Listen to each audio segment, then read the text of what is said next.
What's up, everybody? It's KB. Again, the whole podcast is presented by our awesome partners over at Wasted Wedge, and a new age of golf has arrived. And if you are looking to be the talk and envy of your group and create memories with your friends and family, look no further than the lineup of Wasted Wedge products and merchandise. These Wasted Wedges are a blast to drink shots out of on and off the course. I want you to think your traditional shot ski that people were lugging around at your college parties and all over the place, and how difficult they were to store, how difficult they were to transport. Wasted Wedge is revolutionizing it. It's now a golf club. It's a wedge.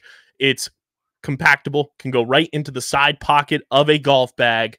You have extenders, and it's all plastic cups, so there's no hot glue. There's no glass that you actually have to use. They're the best in the game, and they're revolutionizing the way you're taking shots on and off the course. They're a blast, and you need to check them out. Go to wastedwedge.com. Check out all of the products that they have to offer, from the actual Wasted Wedges themselves to apparel that they have to the extenders and everything in between, to be the talk of your party, be the talk of your golf outing. And you can find them on Instagram and Facebook at Wasted Wedge. Be sure to follow them. Make sure you're letting them know that you're coming from the Get in the Hole podcast and Underground Sports Philadelphia. That's wastedwedge.com, and find them on Instagram and Facebook at Wasted Wedge. Remember the name, wastedwedge.com. Thanks for listening to Get in the Hole, your #1 stop for all things in the world of golf. Watch and subscribe anywhere you get your favorite shows on Apple, Spotify, YouTube, Google, and more. Just search Get in the Hole. Get in the Hole is the official golf pod of the Underground Sports Philadelphia family of podcasts. Now let's get right into the action. Here's your hosts, Steve McAvoy and Ben Pirro. Philadelphia, baby, you're gonna love it. Best sports fans in the world. Actually, the worst, but that's what makes them the best. You know, it's funny because Kay goes, "Hey, really want to go see the new Disney movie, what's it, like Elementals?" Yeah, so we're going to see that, and I was gonna lead the show off with how bad the Mets are, but I feel like that's just kind of beating a dead horse. Although Steve Cohen did say today that he's gonna have a press conference at like 5 o'clock before the game, and he's going to tell it to you straight. I can't wait. And I was like, well, it's funny because Billy Epler, the GM, just had an interview, and he was like, "Oh, we believe in Buck Showalter. We aren't going to make a splash at the deadline. We're going to focus on the things in-house." I'm like, what the hell does that mean? So you're not going to do anything at the deadline? You're just going to sit there and just sit still, and you have 5 fucking no-names in your bullpen, aside from Drew Ass and David Robertson? What is Edwin Diaz gonna rise from the ashes? They're gonna make his leg into a trombone. Yeah, honestly, at this point, honestly, Steve Cohen probably has this like cyborg leg. He just like threw on him and said, "Here's for $1 billion on your new leg." Edwin Diaz is actually a Skrull. Probably, it would totally make sense. So I was going to lead off with that, but 2 things. One, have a little injury for those of you watching on YouTube. Literally cut the top of my finger off slicing potatoes. So like all the skin above my fingernail is just gone. That's the biggest Irish betrayal I've ever heard in my life. Yeah, right. But the more important thing, so obviously if you're watching on the land of podcasts on the YouTubes, I do have a little injury. Good grief. It's quite fun. But the other thing, so speaking of Elemental and going to see that tonight, Kay and I have booked our double feature tickets for Oppenheimer and Barbie. What was first? So that's the thing, right? I saw a Ravel tweet about 2 weeks ago, and it was like, people really making the power move, going to see Barbie first and Oppenheimer second. And he goes, "That's what I'm doing with dinner in between." I said, "You know what, Darren Ravel? It's a good idea." Little did I realize the Oppenheimer film was 3 hours long. Yep. So we booked Barbie at 5:40. Gonna watch it, get off at 7:40, have dinner, probably go to like Chick-fil-A because it's like right there. And stupid me booked Oppenheimer for 9 o'clock on a Tuesday. So we're gonna have a late fucking night. Bombs gonna drop on a Tuesday. But like I've been hearing the debate of like, oh, do you go see Barbie first and have sunshine and rainbows and then just get like morally fucked up for 3 hours, or do you get morally fucked up during the day and then you kind of drown it out with Ryan Gosling trying to dance. Like I saw somebody say odd in between. There's a female perspective and a male perspective on the double feature. The male perspective is you go to Barbie during the day, and then you do like a brunch or lunch or whatever. You hang out, take a nap, then you go at night and see Oppenheimer, like a 7, 8 o'clock show. And then you're just like corrupt for the rest of the day. Out of commission. Going into night. And then there is the go see Oppenheimer in the morning to get all of the bad feelings out of you early. You go and have like a depressed, like morally fucked up lunch. You go right into Barbie after that. And then you go out to the club at night after Barbie when you're feeling high and the endorphins are running. So here's the caveat, right? We're doing this for at AMC, the one near us, and it's $5 movie Tuesdays. So we're going on a Tuesday. So unfortunately, the club aspect doesn't really fit. Well, the club does go up on a Tuesday. It does. If you're Drake, but I think the beauty is though is that like my girlfriend and I aren't the type to. The one thing that I'll say is that we're the kind of people who like can go to a movie and then sit down afterwards and have like a heart-to-heart conversation, and like analyze it and discuss it. And we usually do that a lot with Marvel movies. But I think the interesting thing about this is that I'm a history guy. She's a nurse who knows a lot of science. So it's like it's kind of an interesting mix how the history that I know of the creation of the atomic bomb versus her knowing, at least she will know a lot of the scientific talk, because a lot of it is all these like bonding and elements and different things like that. I think we're in for a really good conversation. The problem is we're gonna have this conversation at midnight on a Tuesday, which is the one part that like kind of messes me up. I'm also not the kind of person to like I can go see a movie that's like really intense at night and then sleep totally fine. I believe she's the same way. So I don't think we're going to have a problem where like you're not going to be able to sleep because you're going to be so mentally corrupt. But I think like the biggest problem really is the fact that I didn't take into account the time and the fact that it's going to be midnight and we have to be like pondering this. Although I will give a lot of credit to the crowd. Actually, no, I'm going to denounce this.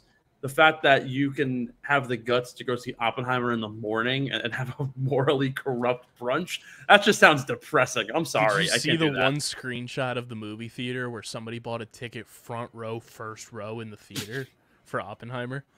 Oh, no. I got lucky because the AMC theater, no one bought tickets yet. So I'm like the firm believer, and it's the same thing with Broadway. I only get tickets in one specific spot if I have the option to do so and I'm financially capable. And you're either in the, depending on the theater, you want to be literally dead middle or dead back middle. I believe dead back middle. In that range, although according to Christopher Nolan, he says that if you're going to watch this movie and you want the prime experience, you want to sit in the dead two middle seats in the middle of the theater.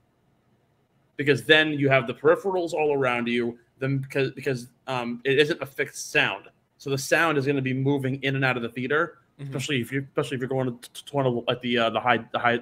It isn't the IMAX one that I'm going to, but like the theater that I'm going to is like one of those like super like high tech ones. Mm-hmm. So those things I think are really going to play into this. So that's going to be a really exciting time for me. I'm very interested in seeing how it goes. Cillian Murphy with an American accent is a little bit weird because immediately I'm going to be like, yo, why is Tommy Shelby on my screen? Or I'm going to be like, why Scarecrow building the A-bomb? Then again, at the same time, I'm like the Duchess from the Wolf of Wall Street or Harley Quinn is Barbie. I don't know. Did you see the Barbie Airbnb? I have, yes. And then did you see the tweet where they said the Oppenheimer marketing team has the ability to do the most hilarious thing of all time? I saw something. It was it was someone tweeted out the both of the posters are right next to each other in the theater, and one of them says, "He was a punk, she did ballet." I was like, that's the most perfect thing I've ever seen. Incredible. Yeah, no, the memes here are incredible, and the I don't know whose idea it was to have both of these released on the same day, but honestly, it's genius because it has created the best marketing tactic that was totally unplanned, I'm sure. Oh, it's so good. And Tom Cruise is pissed. Because the Mission Impossible movie comes out like a couple days beforehand. Oh, he's screwed. He was like trying to convince the Barbie people to push the movie back so that way it could go Mission Impossible, Oppenheimer, Barbie. And it's funny because Tom Cruise is the same guy who, when Top Gun came out, he was like, I'm not putting it on streaming because I want to get the most money out of it. Like, bro, shut up. This isn't Jerry Maguire. Show me the money. No, get the hell out of here. You're old and you're a billionaire. I don't want to hear it. His insurance policy's got to be in the trillions at this point. It's all the Scientology overlords. Did I ever tell you about how I almost convinced myself to walk into the Church of Scientology? No. The Manhattan Church of Scientology was built the same year or the year after the Book of Mormon came out, and it's right across the street from is that Richard Rodgers? No, it's something else. Richard Rodgers is Hamilton. Yeah. Whatever the theater is, it's right across the street. And the whole funny thing about it was when it opened, was like, oh, you go see the Book of Mormon, you make fun of the Mormons, and then you question your own religion, and you're like, oh, let's go pay money to Scientologists. I had a friend actually in Los Angeles who went to the Scientology church, like the original one, and just like was like dared and went in, and like they like sat him down for like an hour and showed him like a webinar about the church, and then afterwards we're like, so like when are you gonna make your first donation? And he was like, I'm all good. Holy shit. Yeah, like he's like eating a kidnapped and like that's what I'm saying, dude. Put into like the Titan submarine, and then they tank him to the bottom of the ocean. Yeah, all right, hold on. Can we talk about this? Because yes. we didn't discuss it last week on the show, and I feel like despite it having no relation to golf, then again, neither do the movies. Hey, we have it does. At least... It got closest to the pin. Yeah, well, my grandpa used to always say, if you want to find anything, let me hit my 4-iron because you'll find water. If you want to find the submarine, you should let my grandpa swing his 4-iron, and I'm sure the ball will find itself there. But like I still can't get past the idea that you paid $250,000. And I'm golfing last Sunday, and it somehow came up in my round. I'm with a friend of mine and 2 random guys, and one of them goes, yeah, like, what do you guys think of the submarine thing? And I'm like, this is really random to be talking about on the 8th hole. And I was like, you know, it's funny, like to spend $250,000 to go down just to try and see the Titanic through a screen. You know how much golf you could have for $250K? That's like 30 rounds of golf at Pebble Beach. I'm pretty sure that was the budget for like the world's greatest golf trip that Owen and I talked about like a month ago. I would have much rather gone on the golf trip. Oh, 100%. You got to go to like 100 golf courses. Yeah, for $250K. If I can watch it on YouTube, I will pass on going to the bottom of the ocean. I'm also just petrified of the water. That's like a... James Cameron is licking his chops that he can have the crossover event of the century of combining 3 of his 4 biggest major motion pictures of the Titanic, The Abyss, and Avatar. Insert number here. I'm telling you right now, I'm pretty sure James Cameron's already doing the biopic on this thing. Oh, 100. As soon as he saw they were going down, he was licking his lips like SpongeBob, like ready. You know what's crazy though? Like, I think the funny part of all this is that like this could have been totally like figured out had they just done the same thing that James Cameron did 20 years ago. Like, or didn't have an operator in the vessel. Or didn't build a vessel that had things drilled right into it from Camping World. True. Well, now the absolute best part is how this Logitech controller is now 99% off on Amazon because no one's buying it. They're literally just trying to shed stock. At this point, they're going to have a bonfire outside of Amazon HQ with all the Logitech controllers. That's like one of those things that like you would think people would want to buy just because it's like a funny novelty, like. I mean, if you could buy it, you could buy it for $2 on Amazon. I think it's kind of have worth to put one on the shelf in the studio. Honestly, yeah. Like you could like mantle it. By the way, speaking of movies, went to the Mets game last night. They lost 2-1, of course. Wasted a JV start. However, It was Starling Marte Wakanda Forever bobblehead night. That's fire. That's legit. That's pretty sweet. That's freaking dope. Like they had the boxing and everything sponsored by Marvel. Do I have the box still? No, probably gone. But really cool box. And awesome. Then I think tonight is Mr. Met Indiana Jones bobblehead. It must be like a movie week like series. But that's sick. So yeah. No, it's been added to the collection. I have one Mets bobblehead in my collection because my sister, when she was in college, went to a college night that they had. It was Phillies Mets, and she got the bobblehead simply because he's one of my favorite players of all time, and he just happened to be on the Mets. One of your favorite players who happened to be. So I'm gonna assume he's a former Philly. No, unfortunately. When did he play for the team? She was in college from 2015 to 2018. So this had to have been like 2015. So 2015. You definitely hate David Wright. Yeah. Yeah. How could you not? Is he a pitcher or a hitter? Hitter. He wasn't a long time Met. He was just like, he ended up being on the Mets. Who was in that lineup who would have gotten a bobblehead for himself that year? I'm going to see if that was. All right, hold on. Let me pull up the roster here. 2015 New York Mets roster. He was a hitter on the team. Certainly isn't Ruben Tejada. Yeah, he was with the Mets from 14 to 17. 14 to 17. Is it a guy who like you wouldn't have really like known who he was? No, he's pretty well known. Pretty well known. He's like I'd say he's like a Hall of really good, not a Hall of Famer, but a Hall of really good.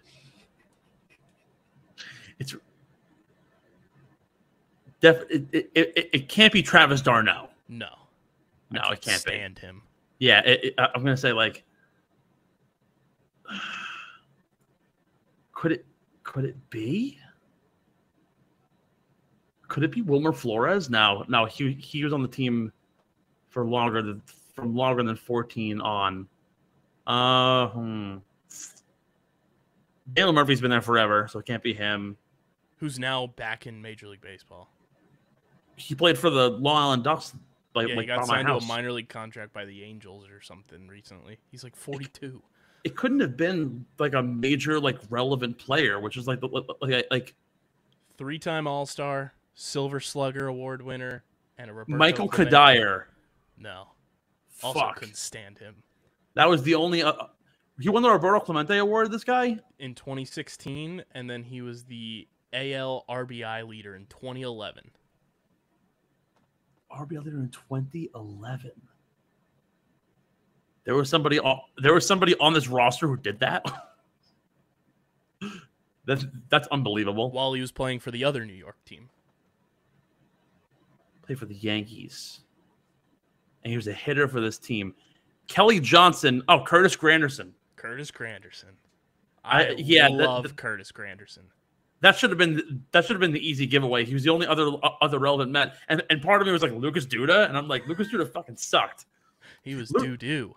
Lucas Duda is probably more well known for two things. One of which was the wild throw to home plate during Game 5 of the World Series. That basically lost in the World Series. Or when he was like in his third year, everyone was touting Lucas Duda breakout, and then he broke his foot moving his couch. Lucas Duda walked so Daniel Vogelback could run. Danny fucking Boygas. And by run, I mean swiftly walk. Not even really that. It kind of like shuffles. He shuffles like a penguin. Went to the Mets Pride Night, and Danny Vogelback hit a nuke to my section. That's pretty sweet. Yeah, that was like the one thing that he actually did that was like noteworthy. All right, we gotta start the show.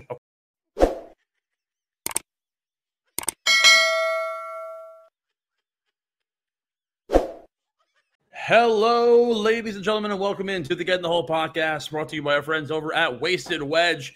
Folks, a new era in golf has arrived. The absolute best brand new way to drink shots with your friends and family when you're playing golf or not. with our friends over at Wasted Wedge, changing the way you enjoy celebrating drinking on and off the course. Check out their full lineup of Wasted Wedges and merchandise. WastedWedge.com. Find them on Instagram and Facebook at Wasted Wedge. Folks, remember that name, WastedWedge.com. KB, Stephen McAvoy here in the seat. Ben's got his mental coach on a date tonight, so it's only you and I in the seat. KB, welcome back in. Pretty long introduction to the show, but we'll try and keep things moving along swiftly. And that's what happens when the boys don't see each other for a while. And look, you know what? It's nice to get back. Nice to know that you had a decent trip to Columbus. Got to see some good lacrosse. Did a little live show, possibly some fun things in the pipeline we discussed before the show. Maybe we'll talk about it here. Maybe we won't. Who really knows? But what we will talk about is hopefully putting this to bed for the last time, because I do not want to talk about it anymore. The Athletic received the official framework from the PGA Tour Public Investment Fund agreement, 6-page long document, and these are the findings from our friends over at Nuclear Golf. Again, obtained by the Athletic. The summarization of key points. Future of LIVGolf remains uncertain. We already kind of know that. The creation of a new company as well as a communications committee will be in the works. The scale of the Public Investment Fund's initial investment is reportedly still being negotiated at somewhere in the $2 to $3 billion range. Absolutely wild. Valuations of each entity in the new company needs to be completed, so that's set to be seen. However, the PGA Tour's valuation will include all commercial interests, media rights, and properties. As you already know, the PGA Tour owns basically every single media aspect of the players already, so the valuation there is quite high. The new company will determine the future of LIVGolf, so we'll see what's going on. Obviously, the PGA Tour has overall interest with Jay Monahan and his front office overseeing things. Review will take into account 1 year of empirical-driven data and overseen by the aforementioned Jay Monahan. The framework stated that LIV and the PGA Tour will work in good faith to determine a fair and objective process for those wanting to return to the DP World Tour and PGA Tour from LIV. And that will, of course, be on a case-by-case basis to figure out who will have a weighted punishment versus others. The PIF will contribute their golf assets, including LIVGolf, plus a cash investment to the new company. The PIF will gain the right of first refusal on sponsor opportunities and will become basically the main corporate sponsor of the PGA Tour and DP World Tour. The new structure will have the PIF's head, Rumiyan, serving as chairman, Monahan as CEO. The E-board will consist of Monahan, Al-Rumiyan, and PGA board members Jimmy Dunn, who oversaw the overall acquisition itself, and Ed Herlihy. Lot to unpack there. Biggest thing is to really take away here. Obviously, we don't know what the deal with LIV is. Greg Norman is still at large. We don't really know what the deal is there. A $2 to $3 billion investment from the PIF and becoming the main sponsor, I think, is really the biggest thing here. It shows that what Jay Monahan has said for the last year is complete hypocrisy, and now we're seeing that it's going from we don't support the blood money to, oh, we now have the opportunity to make $2 billion, and they get the right of refusal on sponsorship opportunities. So you're basically giving all of the financial power, really, to the Saudi government and to the PIF, who obviously will now hold a major role in the world of golf. And whether or not you believe it's going to be a matter of expanding the game of golf and its sphere of influence, of course, it's already an international sport when you look at the people who are playing it. But even from a viewership standpoint, whether or not you think it's a good thing or a bad thing, LIVGolf and the Saudi Arabians are here to stay. So I think it's a really interesting change here. It's something that obviously has been a talking point for the last few months. We'll see what happens with the LIV guys who want to jump back. Of course, LIV is playing a event this week at Valhalla, which they've already reported viewership numbers and ticket requests are at the 3 times as many kind of number as they have typically. Of course, Valhalla is Valderrama, not Valhalla.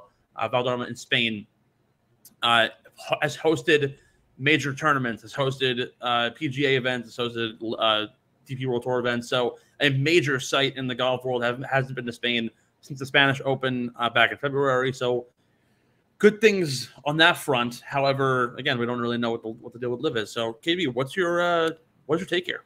I think the biggest thing that you just ran down is that the PIF gets the right of first refusal for sponsorships. Like that's something that I feel like the people like you and I and like the Dan Rappaports and people like that will like pick up on, but the casual golf fan will kind of breeze by that. That's a huge piece to that puzzle.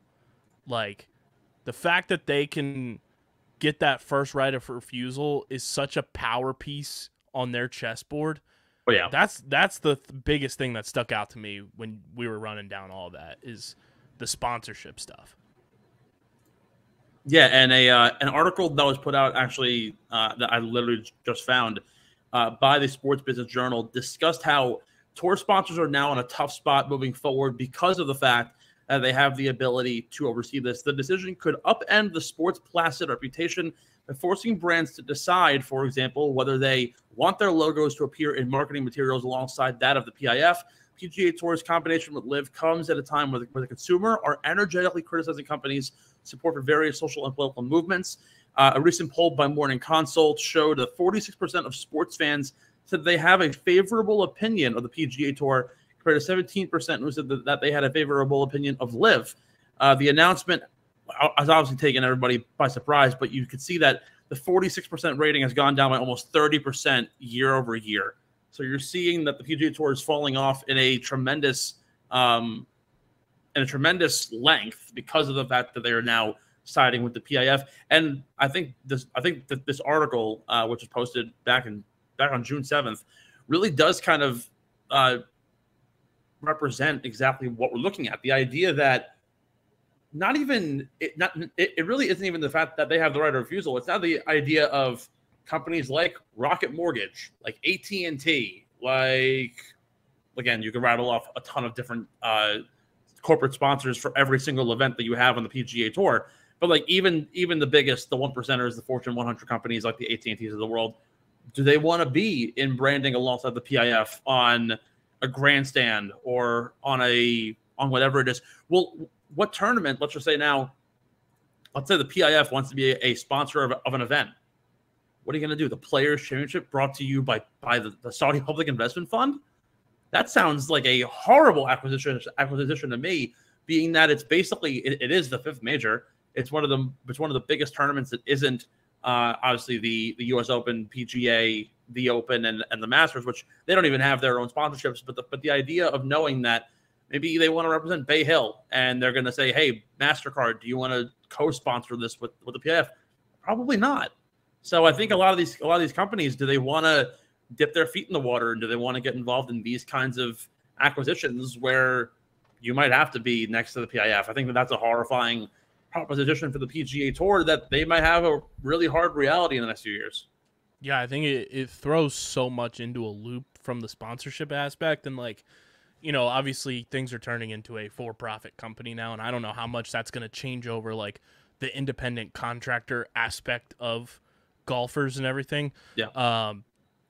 But even if it does change, like that's going, like the sponsorships have been the money makers for these guys and for, you know, these events and getting brands out there that not your average, you know, person is familiar with. Like you're not seeing Rocket Mortgage thrown out there every single day of the week, no free ads, no free shout outs, but like that's not something that's in the public spotlight on a commercial every single day. But when you have a tournament named after something, when you have, you know, stuff like that, where even like you look at like the major four sports, like it was a big deal when the Super Bowl halftime show switched over from Pepsi to Apple.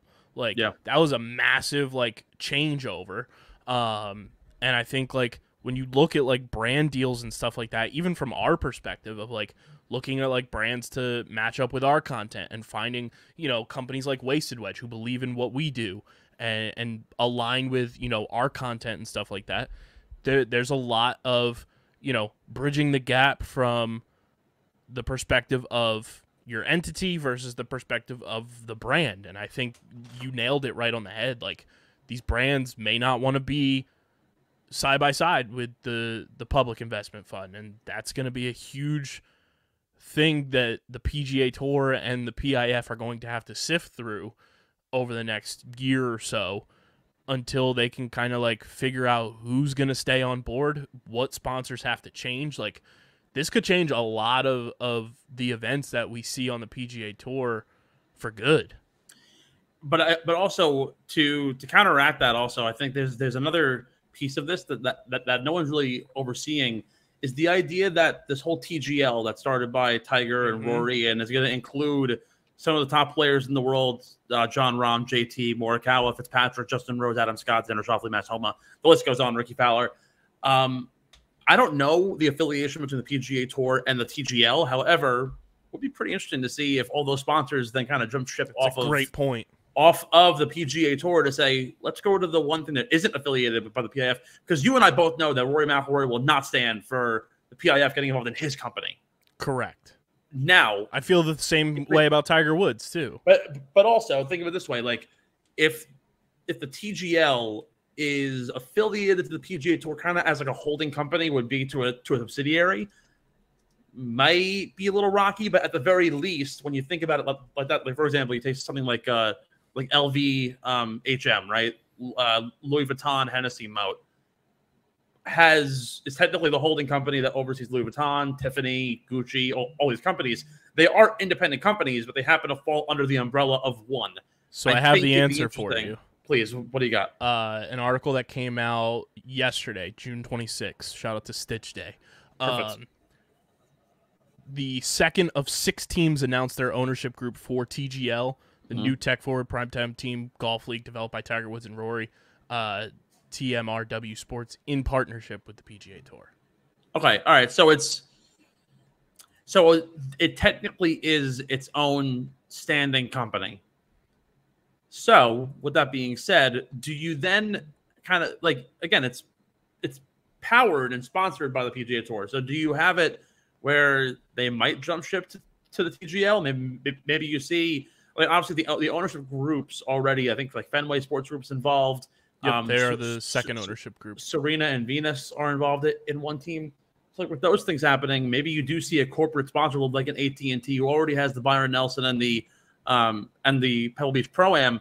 Maybe they want to revoke their standing, or if they're in a contract, once the contract ends, and buy a franchise and say, you know what, we don't want to get involved with the PIF. We're going to instead go directly to the source where we can own a franchise and be a corporate sponsor in an event and host our own events with the TGL. I think you could very well see that happening. It really depends on what the public eye is. And I don't think anybody's talked about it yet, but because I'm sure there's probably NDAs and stuff like that. That's kind of barring this, but you're going to see this probably in a couple of years where if the PIF digs its boots deeper and deeper in, and Jay Monahan keeps on giving more and more leg, I think you might see some companies jumping off ship and saying, we're not going to sponsor the PGA Tour anymore. And you might see a situation where you might not have some very high-end sponsors covering PGA Tour events anymore. Like, you might lose 3M, you might lose Rocket Mortgage, you might lose John Deere, Travelers. Like, those things are major players. You look at the major tournaments every single year, the ones that everyone wants to see. Bay Hill sponsored by MasterCard. Those things very well can go away. The Memorial sponsored by Nationwide might get blown away. So things to really keep in mind. Speaking of the Travelers, this past week in Cromwell, Connecticut, the only PGA Tour event, regular season event at least, played in the Northeast every single year. Basically like Thor, the god of thunder, Keegan Bradley, the god of the Northeast, wins the Travelers. I think it's funny because he's never actually won this event before. However, as one of the, and I'm always saying this, like we can go back 3 weeks ago when they played at Oak Hill, and I was like, hey, like, take Keegan Bradley this week. Again, took Keegan Bradley this week. However, I will openly say, and we can again go back to last week when I said, oh, I think Keegan Bradley or Danny McCarthy could win, but I'm going to take Tommy Fleetwood. Total absolute hogwash from me. But yeah, Keegan Bradley wins the Travelers, further cements the fact that he's so good in the Northeast. He always plays really well in this area. He's from, I believe, Connecticut, if I'm not wrong. I know he went to St. John's here in Queens and played golf there. So he's born and bred out here. He knows the kind of terrain. He knows what it's about. He's from Woodstock, Vermont. Yeah, he's from Vermont. Even better. even more New England. I love that. So, like, hey, St. John's be producing some damn good athletes, man. Keegan Bradley, my boy, St. John's own PLL champion, Kieran McCardle. He went to St. John's? Yes, he did. I didn't know St. John's had a big time. He was under-recruited and opted to go there, and then wins a championship, and he's been one of the best players in pro lacrosse over the last, 4 years. Well, there you go. But, yeah, so, Keegan Bradley's born and bred in the Northeast. He's one of the very few players that's from the Northeast anyhow. And when you can go to a tournament like the Travelers, which a lot of people really do love, Max Schreiber, friend of the show, reports on it every year. Someone from Jersey, but obviously works for the Golf Channel that's based out of Stanford, about a half hour away.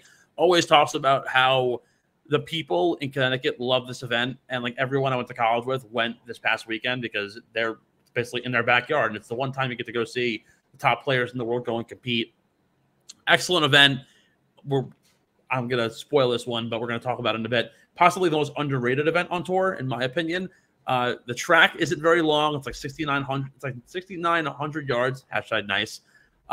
Always have low scores. Really good leaderboards. As an elevated event too, you had to see the absolute best of the best tee it up. And honestly, you saw a leaderboard full of really underappreciated players. And this kind of segues in well. Keegan Bradley, Minwoo Lee, Denny McCarthy, Brian Harmon, guys who aren't the Schefflers and the JTs of the world, but are very good golfers in their own right. And if you look at the overall the leaderboard at the Travelers this year, kind of showed that anybody could win a PGA Tour event. Bradley, Zach Blair, Brian Harmon, of course, Scottie Scheffler finished top 5. What else is freaking new? Ches Reavie, Patrick Cantlay, Denny McCarthy, Rory finished top 10 with Minwoo Lee, Alex Smalley, Corey Connors, Justin Thomas, Ricky Fowler, Matsuyama. These are top flight names across the board, and some super low scores with an average. I think a scoring average was 10 under par for the weekend. So just a really good overall fun event that a lot of people really enjoyed, and I think overall you got to see some of the best players in the world, and you got to see one of the more underappreciated, or 4 really of the more underappreciated players like Harmon, Reavie, McCarthy, and Bradley really show out. So a really good overall event there, which again segues into what I was going to say. You look at the PGA Tour's calendar, right? And we're kind of sort of at the lull, right? We talked about it a few months ago, how between the Masters and really even a couple weeks prior to the Masters, all the way through the Open is the best swing of golf. And then following the Open, it kind of dips down a little bit. And then next thing you know, it's the playoffs. Going from events following the Masters, the RBC Heritage, the Wells Fargo, the PGA, Charles Schwab, the Memorial, the Canadian Open, the US Open, the Travelers, and even prior to the Masters, you had the Players, the Valspar, the Arnold Palmer, the Honda, the Genesis, the Phoenix Open. From February to now, you don't it's all gas, no brake. Particularly now with the introduction of the elevated events, you could very much see that now more than ever. Now we're kind of at the lull. The Rocket Mortgage, not a heavy field, but has become a fan favorite in years past. Then it's the John Deere, the Scottish Open. Everyone goes to the Open, and then it's the 3M, the Wyndham, and the playoffs. However, I think the Travelers stands out as probably the most underrated event among the major events, because when you look at the overall schedule and you compare it, not even as an elevated event, but just general on the calendar, the crowds are always huge. It gets a lot of love being the only event in the Northeast. It isn't the longest. I think it's one of the shortest golf courses on tour, and yet every single player adores this golf course. They love TPC River Highlands. Has plenty of undulations, a lot of water, very easy. Play, sit, and putt greens. It almost has that resort feel to it, with it being a wooded link style golf course that players can really get behind. I think that's the real fun part about the Travelers. That's why I would argue that it's probably the most underrated event on tour. Do you agree or do you not? I mean, for all the reasons you just rattled off, the fact that it is so beloved by the players is a huge selling point for it, and the fact that it's one of those events that, outside of prepping for the show and knowing the name of the event, it's one of those things that I think does fly under the radar, and I think it is underrated for what it is and how popular it is amongst the guys who are actually playing the event. So yeah, I think you can definitely say that it's underrated. And I think also that the beauty of it too is like you've seen it in years past, even when it wasn't an elevated event, and it always follows the major. All the big players are still playing in it. You've seen in years past, Andrew Schauffele won last year, following up the U.S. Open, albeit the U.S. Open was played in Boston, so it wasn't like it was a far drive by any means. But even if it wasn't an elevated event this year, guys going from LACC to the Travelers, I think it would have been a no-brainer. You would have seen the top players in the world come out and play. And then, like, you look at it from the standpoint of the S-tier events, the A and the B-tier events. Right, the S-tier is obviously your Waste Management, your Bay Hill, your majors, the Memorial. Then it's like the A tier of events is like the Wells Fargo. The Honda Classic is also really underrated because it's a really hard golf course, but a lot of people don't really play in it. The Farmers is like an A tier event. The Valspar is an A tier event. The Charles Schwab, the RBC Canadian Open. I think the Travelers falls in like an A- to B+ range in terms of the recognition that it gets. It's like the tweets. Who's like skill recognition? That's the Travelers Championship to me. It's like that, the RBC Canadian Open, and probably the Rocket Mortgage, honestly. Being that the Rocket Mortgage is also very young. It only came about a couple of years ago to Detroit. So I think that's why it kind of it shows its stuff, and also not to mention the actual the commotion around Connecticut. It's just so exceptional. It's also a beautiful state. Like people kind of shit on the on New England because it's Boston or it's nothing. Nah, man. Like Vermont's beautiful, New Hampshire's beautiful, Maine's gorgeous, and then you have Connecticut that's like always right there. It's kind of like the little brother because it's jammed between New York and Mass, and it does get that tag of a drive-through state, even though traffic is not substantial to driving through. Well, hold on. The Merit is terrible. I will give them that. The Merit is the worst highway ever created. They could have easily made it 4 lanes, and they're like, no, keep the beauty of Connecticut. But what you're saying though is that TPC River Highlands and or the Travelers is on your ballot for the eventual Get in the Hole Podcast Hall of Fame. Yeah, and it helps that I've played the golf course before, so I'm a little biased to it. But just like you go there and you see the nature of it, and it's why I love playing majors in the Northeast. Why I love places like Oakmont. Why I like Oak Hill. Why I loved Wingfoot when they went to Mamaroneck, New York. Or why, in my opinion, going to somewhere like the Country Club in Boston was the best idea they could have ever had. It's why when they got rid of the Northern Trust, people in Manhattan were like, what the hell? Like this was like they go to Liberty National, they go to Ridgewood, they go to TBC Boston. Like it's a northeastern based event, and now with the Northern Trust gone and thrusted from the playoff atmosphere, there's only one continuous event that happens every year in the Northeast, and in my opinion, we really do need more. I think you see the calendar is so perforated around California, Texas, and Florida, and then you have one event in Illinois, a couple in the Carolinas. You go down to south of the border. You go to Mexico. You go to the Bahamas. You go to Punta Cana. But for the most part, it's congested in those 3 states. There's Summerlin in Las Vegas. There's 2 events in the Carolinas. There's the John Deere in Illinois. And that's probably it. There's not much else. You have occasionally the BMW is played in like Pennsylvania or like Delaware last year. But for the most part, you're not getting the events in Jersey and New York and Boston, Vermont, New Hampshire. When at this time of the year, it's also beautiful. Like go play more northeastern golf. Go play in the woods. Like it's fun. Let the deer hang out. Let them go and play golf with you. So I think that's something that I think really stands out as what makes the event really good. As I was bringing that up, I wanted to get your thoughts. This is nowhere near set in stone for the people watching at home. The name for the Get in the Hole Hall of Fame. The Get in the Hole Green Room. Oh yeah, yeah, that makes sense. I don't hate it. But the Green Room also gets a lot of like flack because it's the the NFL draft stuff. Like, oh, you're in the green room, sitting there for like 18 hours, like you're Ben Roethlisberger waiting to get drafted. With Lee Steinberg like banging the table, Levis. Like, what's gonna happen? Yeah, Will Levis too. We're gonna take a short break. On the other side, we're gonna go to the green room. Yeah, let's go to the green room for a hot second. On the other side, is Scottie Scheffler the second coming of Tiger Woods? Maybe it's high praise, maybe it's not. We'll find out right here on the Getting Old podcast, alongside some chat on the Rocket Mortgage Classic out in Detroit. See you in a minute.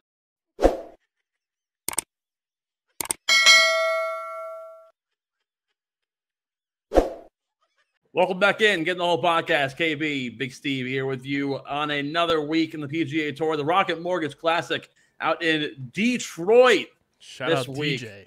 We should probably send him out there to do some boots on the ground. They've been like Detroit golf club's really been trying to like get the community like involved in this event, and I think it'd be really cool to get some like boots on the ground out there, because I hear it's an amazing event and it's a really good time. Before we jump into anything else, I want to jump back to the underappreciated leaderboard here between Minwoo Lee and Denny McCarthy. I want to just point these stats out.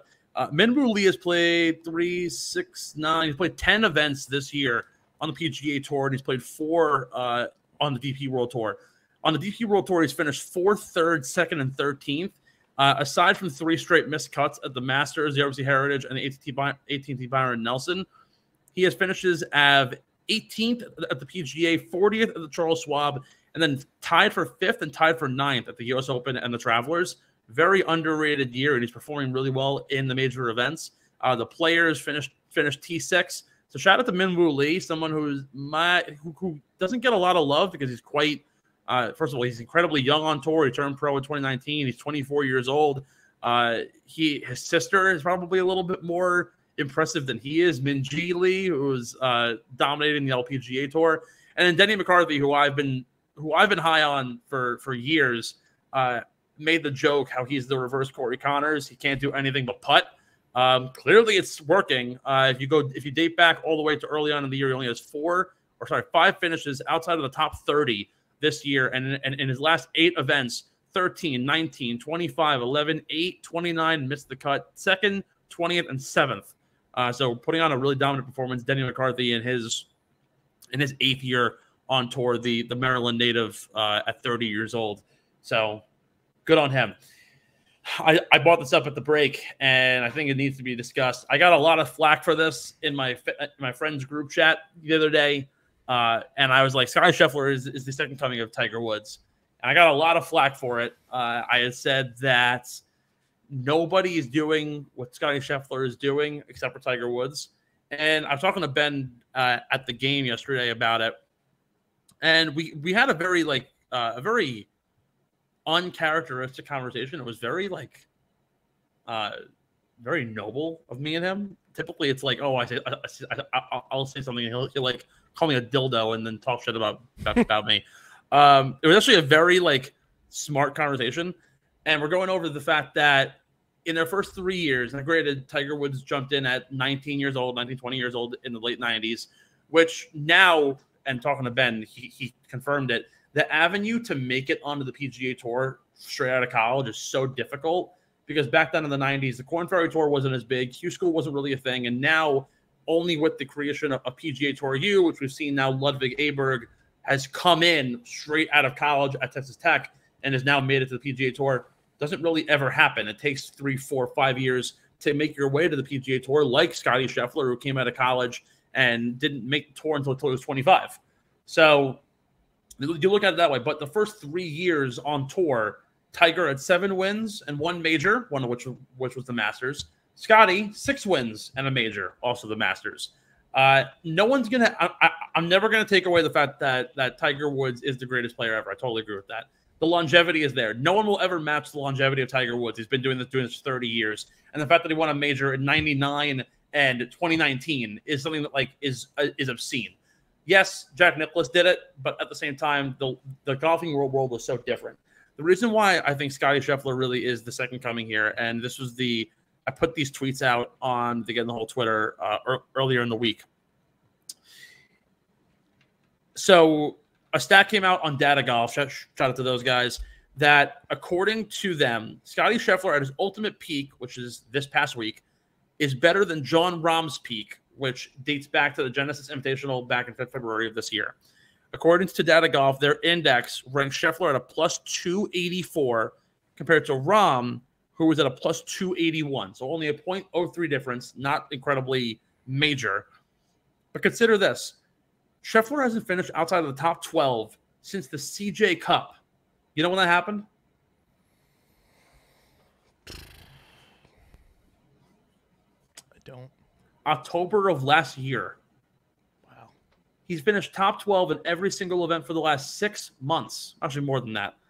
Then you look at his recent results this year. That event, the CJ, finished 45th. Since then, 3rd, 9th, 2nd, 7th, 11th, won the Waste Management. 12th, 4th, won the Players. 4th, 10th, 11th, 5th, 2nd, 3rd, 3rd, 4th. He's made $18.5 million this year. He's made on average $1 million an event, a little and change. He's already made $4 million more this year than he has last year, and he had 4 less wins to date. He still has to play the Open. He still has 3 playoff events. Still has the chance at the tour title. Then has the PIP, and on top of that, additional money for finishing in the top 10 in Bennett points. He could walk out and just shatter the record of most money earned in a year, which was, I believe, it was Jon Rahm or Scottie from last year, or even Rory, at $40 million. He's already halfway there, and we haven't even played 2 of the biggest events in golf. Like, no one's done this, and the only reason why you can argue that Tiger Woods is obviously far better and will never, and Scottie will never be there, is because we already know what Tiger went through. But at the same time, back in the 90s, there was only really 8 or 9 guys in every tournament that could win the event. In the 90s, it was Ernie Els, Vijay Singh, him, Phil, and a couple others, David Duval, and some other declining players. Come the mid-2000s, yes, Rory came into play. Patrick Harrington got really big. Lee Westwood got big. So those guys came up, but it was always still Tiger was eons better than everyone else. Then it was Jordan and Ricky Fowler and those guys in the early 2010s, but still Tiger was right there. Now, though, the PGA Tour, there's like 40 guys every single event who could win.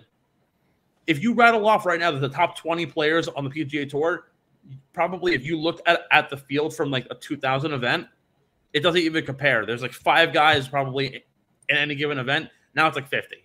And the calendars are so different because Tiger Woods used to play every single week. And he used to just dominate every single week. These tour guys now will play, every 3 weeks if it isn't an elevated event. It's because they don't have to, because they're looking at longevity and want to play for the FedEx Cup title. They're not trying to play every single week like Tiger did, who was just golf hungry. Mm-hmm. No one's going to beat Tiger's longevity, but I do not think that you can argue the fact that Scottie is not at least close to what Tiger Woods was back then. Obviously, it's a little different because it's like one trophy that you're competing for. Yeah. It kind of feels like the comparison can kind of be made that we're doing in the NFL right now, where Tiger is your Tom Brady, Scottie's your Patrick Mahomes. Yeah, I think it's a little different because, like, the knock on Scottie is that, yeah, he's finished top 12 for the last 7 months, which is incredibly impressive. But like Tiger Woods, right? They have the almost same number of wins in the first 3 years. The caveat to that is that Tiger won lower field events, not as big strength of field, where Scottie's 4 wins last year, or 2 years ago now, or no, yeah, last year was the Dell Match Play, which was one of the highest strength of fields, Bay Hill, which was incredibly high, the Waste Management, which also was incredibly high, the Masters, which is the highest. So you're looking at a clip of wins that it's like unbeknownst to most people. Tiger Woods was playing in fields where, though at those points there was like 3 guys maybe in the field who could win every week, because he was playing in lower level events. He wasn't at the peak yet until about year 3 and year 4 when he won his first major in 99. Scottie did it earlier. I think Scottie is playing in a much more difficult strength of field. He also made the world #1 faster than Tiger did, so you have to credit that. The caveat here is that in order to I think Scottie has been the world number one for, I think, a collective of like 70 weeks. To break Tiger's record of weeks as world number one, he'd have to be the world number one for like 12 years, 8 months, and something else. I don't know if it's going to ever happen. It might never happen. Which I think gives you your Brady comparison, where like yeah, Brady, those early Super Bowls was kind of more so carried by the Patriots defense than it was Brady's playing ability. Plus, look at the teams that they were playing against in some of those Super Bowls. Like the Carolina Panthers had no business being in that one Super Bowl. Like they got lucky to beat the Eagles, and that's all my bias aside. Like that Panthers team was like a happy-go-lucky team. And then after that triad of Super Bowl appearances there for the Patriots, they move into the next era, and it's like the superstar, undefeated season, and sure, he ends up losing. But then you have this next era, and we kind of had that next era of Tiger. And then you go into Brady's final years. He wins the Super Bowl in Tampa. It's kind of like Tiger, doing his thing with his last big major event win. Yeah. And then you have Scottie come in, is doing all these things, elevated events in terms of strength of field. It's almost like how the strength of field in the NFL is matched up, especially in the AFC, where Patrick Mahomes is dueling against the Joe Burrows, the Josh Allens, now Trevor Lawrence, Justin Herbert, and like these big name quarterbacks that are competing for the top title. And then even in the NFC, you look at like the Jalen Hurts, and for the past couple of years, Aaron Rodgers and stuff like that. It's the competition level for Patrick Mahomes is a lot more skilled and a lot more difficult than it was for Tom Brady when he was winning Super Bowls early on in his career. And I think, like the argument's also even made. Well, think about it this way, right? Like Jordan and LeBron. It's the same. It's the same idea. Like I will give Tiger Woods all the credit in the world. He still had to take out guys like Vijay Singh, Jim Furyk, Ernie Els, Rory McIlroy for a time, Ricky Fowler, like top premier players who at any given point in their lives were the best player in the world. Yep. And he did it forever. Like Phil Mickelson. Think about this. Phil Mickelson spent 300 weeks as the world number 2 without getting the world number 1. And it was constantly Phil and Tiger. Tiger has been, in terms of final pairing and Tiger winning, Tiger, I think, won 40 of his events with Phil on his tail every time. And it was always a fight to the finish. Like Phil is as close to a nagging bug in Tiger's side than anybody else. And then, like, you look at Jordan, right? Like, he had his 6 rings, and he had the two three-peats, like, incredible stuff. But for the most part, the East wasn't very powerful. It was the West who was always much, much greater. And, of course, he faced the hardest competition in the playoffs, yes. And it's hard to compare because it's a team sport versus an individualized thing. But, like, yes, Jordan willed his way to all those rings. He was the carrier. It wasn't like his team overall carried him. If anything, his team was only better in the latter 3 as opposed to the first 3, where it really was predicated around him. But then you have LeBron James, who for the most part of his career has always been in the harder of the conferences. Yeah, particularly now in the West, when it's as hard as ever to get through to it. I think you're kind of seeing that too. Scottie is in a league of players where where the parity in golf is so much harder and so much greater. And we always talk about this. You look at Patrick Mahomes; he's done great things in his first 4 years in the league, first 4 or 5 years.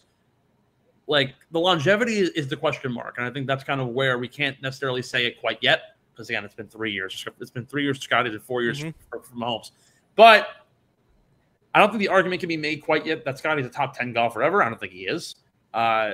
He has to obviously win a lot more majors, and we're going to predicate. Like, it's the same thing with the Koepka argument. Like, Koepka isn't even really top 10, and his, I think, like 5 of his 8 wins are all majors. Scottie needs to win more.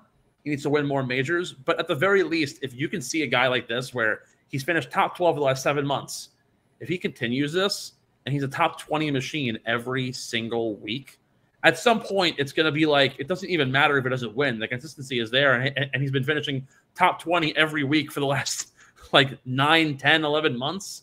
If he goes the rest of the season and finishes better than top 12, it's one of the best seasons ever.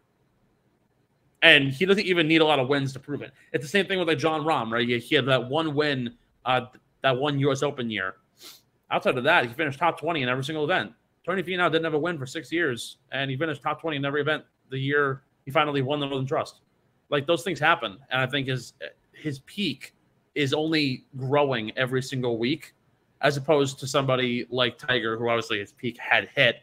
Mm-hmm. But at what point does Scheffler keep rising? And like for like data golf, who weighs in the idea of the strength of field, the actual events that you won, who you're playing against. Scottie's the 4th best peak ever already, and it's year 3. Like you look at everyone else, and it's like their peaks came when they were in their 15th year. So I think those things are like, and again, Tiger's peak, according to Data Golf, was in 2008. This was 9 years in.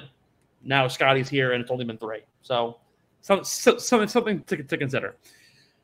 Jumping over the match this week. Speaking of football.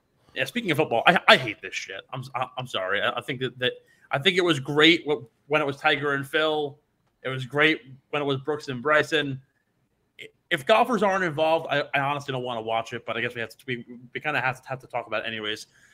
Steph Curry and Klay Thompson, arguably the 2 most lethal shooters of all time in the NBA, going up against, again, who else we're talking about? Patrick Mahomes and his compadre Travis Kelce. Who are you taking this week? I have a pretty fun statistic to share about this one, but I'll let you go first. So I am going with the Golden State Warriors, boys, for a multitude of reasons. And this is not to say that I don't love Travis Kelce, because I do.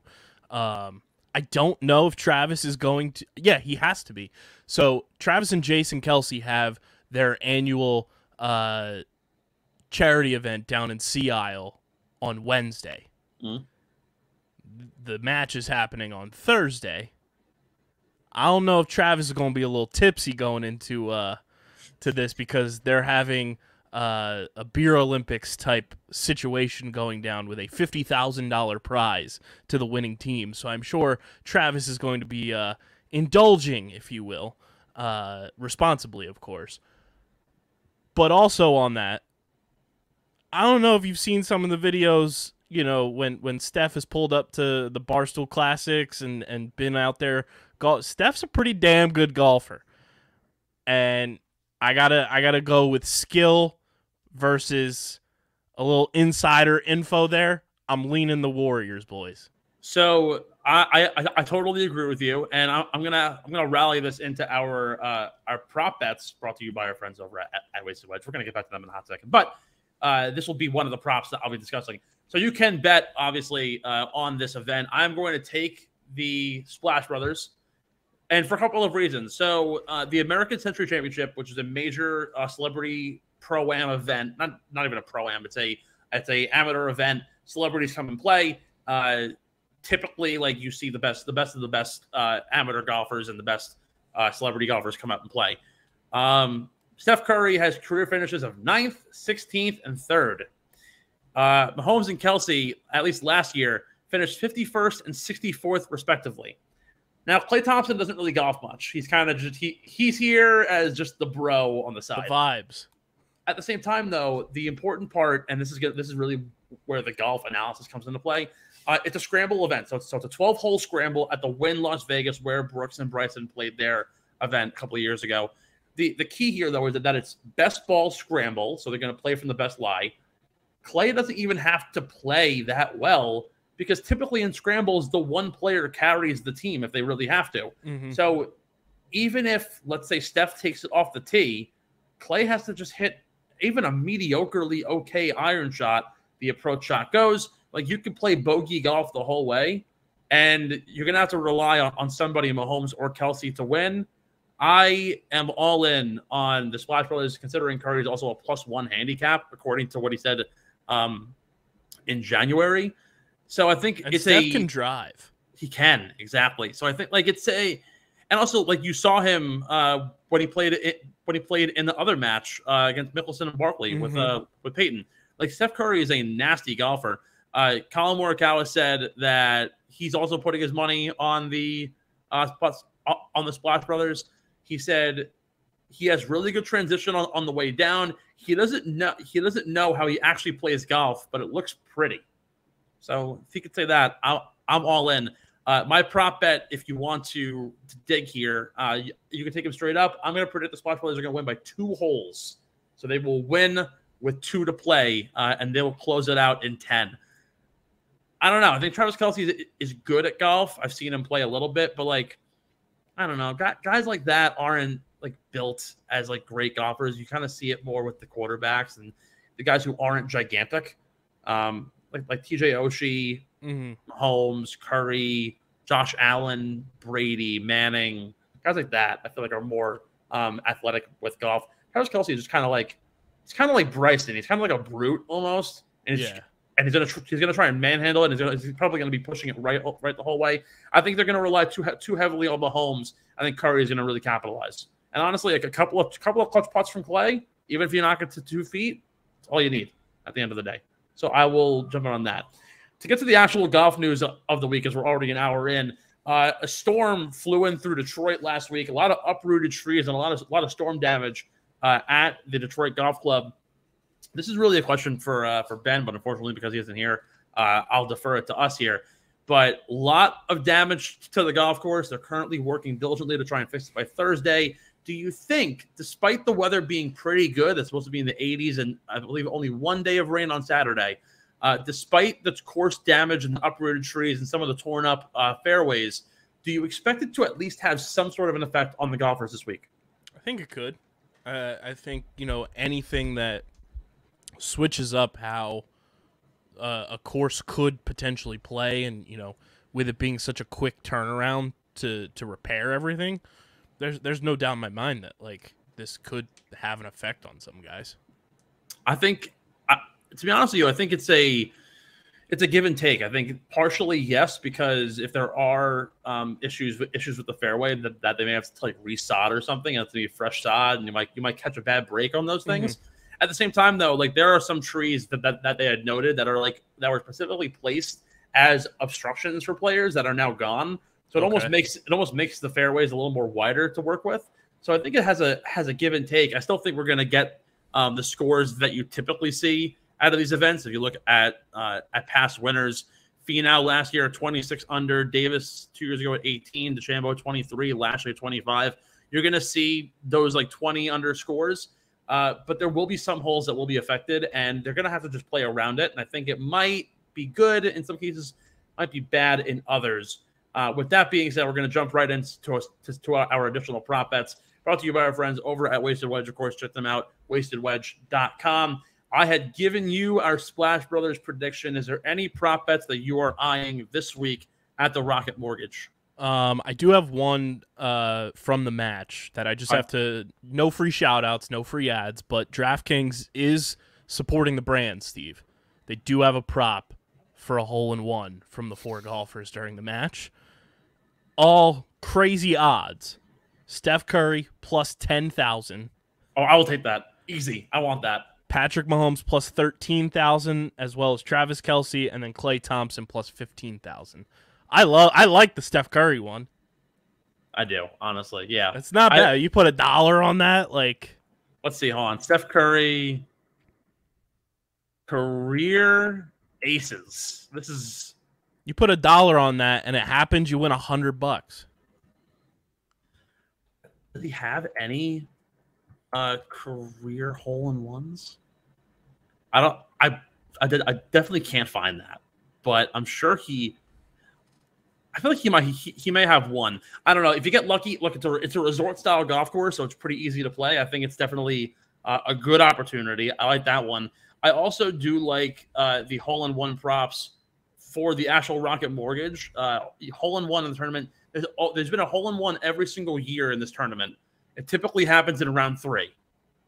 Plus 900 for yes for a hole-in-one round 3, according to a certain sportsbook in green. That's a play that I will be taking.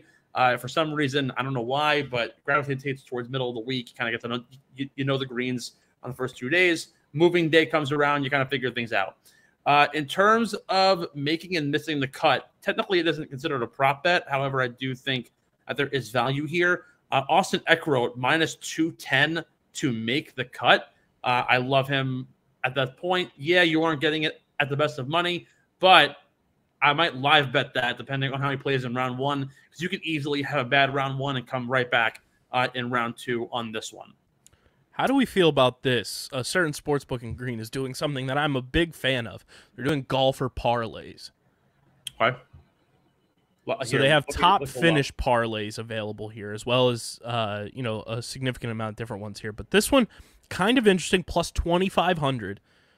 Tony Finau top 5, Justin Thomas top 10, Colin Morikawa top 20. Hold on, say it again. Finau 5, Finau top 5, JT top 10, Morikawa top 20. I don't love it. I'm so anti Justin Thomas. Like, just so anti. It's so hit or miss. He had a good week this past week, but I think it's more a facet of how the Travelers plays as opposed to how he actually is. So I'm off on that one. However, there is another one that I actually do like. It's a top 20 prop across the board. So these three players to finish top 20: Ricky, Hideki, and Colin at plus 600. I like that a lot. I like Ricky, Harman, and Austin Eckroat all top 20 at 1,600. And then actually this one's also really good. Matsuyama, Aberg, and Sepp Straka at 18-1. Like all of those are something that I would be curious about and possibly interested in playing. So there you have it. One final break on the other side. You know what's coming up. I don't even got to say it. See you in a minute.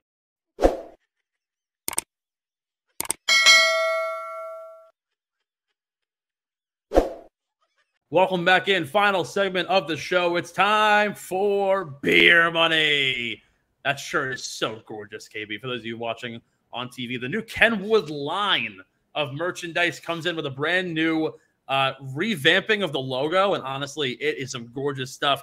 4.1% ABV, 127 calories, and 10 grams of carbs. You can find them at your local Whole Foods in Eastern PA, any liquor store. Go to the Kenny Tracker. Find them at kenwoodbeer.com. Get your merch. It's going quick. If you want it real quick and you don't want to miss out on it, kenwoodbeer.com. Go to the shop. They got the Kenwood Golf League. They got the Kenwood Hockey Club. And they got the Kenwood Softball League shirts. You're damn right. All amazing. Go get them. It shipped super quick. I ordered this yesterday. Really? Came today. Like, super quick. Like, shout out to the Kenny boys. All new gold tops on the rebranded cans, too. That looks super sleek. Yeah. It's unbelievable.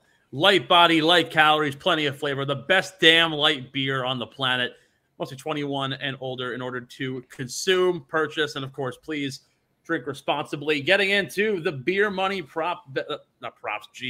picks of the week. Top 20, we lead it off with the Rocket Mortgage Classic. KB, who are you taking? Top 20, I am going to throw a dart at the board here, and I am going to rock out with, it's in the area. It's a certain time of the year, Steve. It's Hoagie Fest down here in the Philadelphia area. I'm going to go with Tom Hoagie at plus 330. So a couple of things that I wanted to point out with this golf course, a few stats, as you will. Of course, stroke gain approach is huge. Stroke gain off the tee, it isn't a long golf course, but the length always helps. Very straightaway fairway, so you want to be able to keep it straight and narrow off the tee. Keeping that in mind, par 5 are so gettable here. It's going to be a putting contest. If Denny McCarthy was playing, I'd be all over him this week. However, he's not. So I'm really looking forward to a lot of high scores. Again, we see 25 under, 23 under, which is why for a top 20, I'm going to ride with Austin Eckroat, finished top, I think 15, top 20 this past week at the Travelers. Didn't kind of lost it all on approach and in the fairways, but he gained 15 strokes on the green over the weekend. So I love Austin Eckroat plus 220 for a top 20 this week at the Detroit Rocket Mortgage Classic. Top 10, KB, where are you going? I am going to salute my sergeant. Give me Gordon Sargent at plus 700. Hoorah. That's a fat pick, Gordon. I've never seen somebody hit a golf ball so hard than Gordon freaking Sargent. It's like actually kind of scary how ridiculous his swing is. I do like Gordon Sargent a lot. I think he'll have a really solid week this week. Top 10, I'm going with the other guy who's recently on the PGA Tour, and I took him last week to outdo Sam Bennett, and guess what? He did, and he cashed me in. Give me the Texas Tech product, the first player with direct access from PGA Tour U to the PGA Tour. Ludwig Aberg plus 400. The 20-year-old coming out strong, finished top 15 this past week at the Travelers. I love this kid. For top 10, top 5. Well, you took my pick for top 5 at your top 10. I'm going with Ludwig at plus 900. Plus, if you're using a certain sports book, no free ads, and you want to take him to win potentially, where he is currently sitting at plus 4,000, you get an extra plus 300 onto any golfer to win the Rocket Mortgage Classic. That's a nice little boost there to winning some money.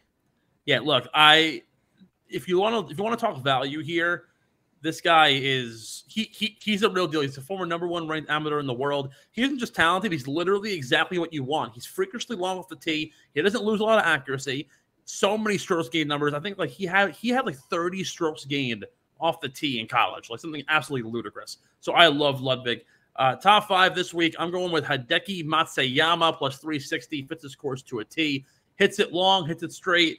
Putts, if the putter is there, he will shoot 21 under par. I can guarantee you it right now.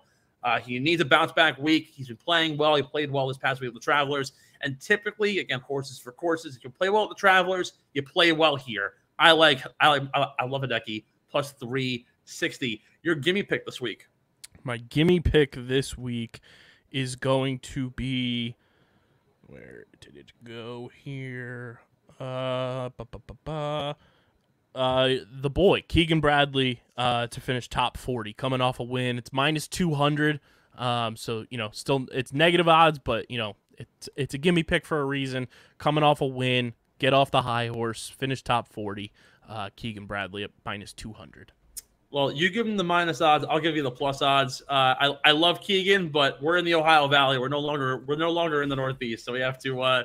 That's why I said top 40. I didn't give him a top 30. Well, here, I'll give you a top 30 at plus odds. I'm going back to the well. Ludwig Aberg, top 30, 120 odds on that one. The fact that you can go from a top 30 at 120 to top 10 at plus 400, it just doesn't really add up to me. So someone's getting fired over at the sportsbook, but top 30 for that, easy money. I will take the bet 10, get back $22. That's easy money for me. Who's winning this week? I am going to ride with the comeback player of the year. Ricky Fowler, plus 1,400, plus if you want to go and add that plus 300 boost on a certain sports book, it makes it plus 1,700. I like those odds a lot. So give me Ricky to come away with a win. I'm right there with you. You finished top 13 this past week, finished 16 under the card. For a top 13 finish, you have to weigh here. I think he still finished 6 strokes back. Actually, yeah, more than that, 7 strokes back. Finished right next to Justin Thomas, Corey Connors, Alex Smalley, Minwoo Lee, Rory, Denny McCarthy, Cantlay, Reedy Scheffler. Ricky Fowler he's here. He's here to say this is the event he's going to win. I'm telling you, this is the event that Ricky Fowler will come back and finally get his first win since 2019, get on the high horse, push him to the top 10 of the FedEx Cup standings, and he will find himself at East Lake later on this year, plus 1,400. Ricky Fowler. Ricky boys! You're going to clip that, and you're going to put it on the socials when he wins, and it's going to be an absolute shit show. Final thoughts before you get going. Final thoughts. I would like to usher in officially. This is the first scoop here. Obviously, I dropped Up to Something season about a month or so ago. That was like the Iron Man 1 installment of Up to Something season. We are now in Up to Something season 1.1. Welcome to the Ed Norton Incredible Hulk era, where this portion of Up to Something season is going to be pivotal, but nobody's going to remember all of this that goes into Up to Something season, just like Ed Norton's Hulk, because he got quickly replaced by Mark Ruffalo as the Hulk. Ruffalo Norton. Just saying. There are about like 3 aspects of the Incredible Hulk movie, which is now available on Disney Plus. So if you want to do your Marvel rewatch completely, you can now install that in there. There's about 3 aspects of that movie that are still important to current day MCU, and that's what this phase of Up to Something season is. There's going to be 3 important aspects, probably give or take, that people will see on the surface. Everything else is going to be in the mud, grunt work that nobody's going to like recognize or realize that goes into it. But we are in one of the most pivotal and important times in this company's history for what could potentially be a cataclysmic shift in the way we produce content. You're making this sound like Thanos is going to come to Earth and we're going to have Pat Pitts try and just take him one-on-one. Fine, I'll do it myself. Thanos will be like, I don't even know who you are. Pitts would show up and be like, you, me, basketball. He'll like walk out with the belt and be like, what's up? Ready for some nonsense, purple boy? Pat Pitts versus Thanos would be like the scene in the Super Mario movie when Donkey Kong just takes him, throws him, and just like slaps him around. It's when Star-Lord tries to pull off the gauntlet. Exactly. That's Pitts. My final thoughts, Steve Cohen, if you're watching the show, trade Scherzer, trade Verlander, fire Soul the team, fire Buck, and how Frank Fleming hasn't had a heart attack yet. You motherfuckers. You motherfuckers. The best part is when he eats his glasses. Oh, it's that. He has a whole paper bag of broken glasses in his house. Folks, enjoy the week of the Rocket Mortgage. We'll see you next week as we turn the calendar down right towards the Open. Enjoy the week. We'll see you. Thanks for listening to Get in the Hole, the official golf podcast of Underground Sports Philadelphia. Catch us every week wherever you get your favorite podcasts, and be sure to like and subscribe on Apple, Spotify, and YouTube. You can follow us on Twitter and Instagram at Get in the Hole Pod, and follow Underground Sports Philadelphia at Underground PHI. We'll see you next time. And remember, get in the hole!